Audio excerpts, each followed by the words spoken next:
Persija Jakarta mulai bergerak mencari pemain baru untuk mengarungi Liga 1 2022. Tiga pemain bertahan sudah sangat dekat dengan Persija Jakarta. Ketiga pemain yang dimaksud adalah Dandi Maulana, Muhammad Hargianto, dan I Putu Gede. Kabarnya tinggal diumumkan Persija Jakarta. Persija Jakarta sepertinya ingin memperkuat lini pertahanan dengan mendatangkan beberapa pemain baru. Khusus untuk Muhammad Hargianto dan Putu Gede digaet Persija Jakarta satu paket dari Bayangkara FC. Muhammad Hargianto dan I Putu Gede menyusul rekan satu timnya di Bayangkara FC dan Timnas Indonesia yang lebih dulu gabung Persija Jakarta yaitu Hansa Muyama. I Putu Gede mengisi slot bek kanan Persija Jakarta yang mengalami krisis. Persija Jakarta hanya memiliki satu pemain berposisi natural sebagai bek kanan, yakni Rio Fahmi. Pelatih Persija Jakarta, Thomas Doll akhirnya menggunakan skema 3 bek tengah demi mengantisipasi Rio Fahmi absen.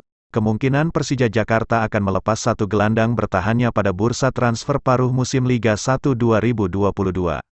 Dengan datangnya Putu Gede, Thomas Doll tak perlu khawatir lagi dan bisa melakukan variasi skema. Muhammad Hargianto menjadi gelandang bertahan tambahan yang dimiliki Persija Jakarta.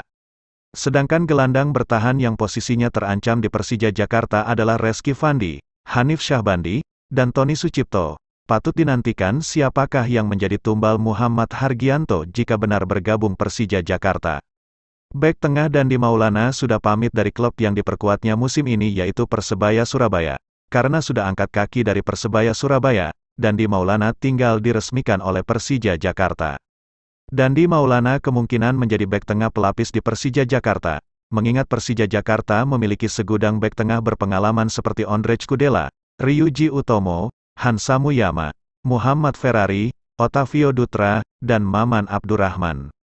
Persija Jakarta kerap kehilangan bek tengahnya yakni Hansa Muyama dan Muhammad Ferrari yang jadi langganan dipanggil Timnas Indonesia, sedangkan Ryuji Utomo, Otavio Dutra, dan Maman Abdurrahman rawan terkena cedera hingga sering absen dari Persija Jakarta. Wajar Persija Jakarta menggaet Dandi Maulana sebagai bek tengah tambahan untuk putaran kedua Liga 1 2022.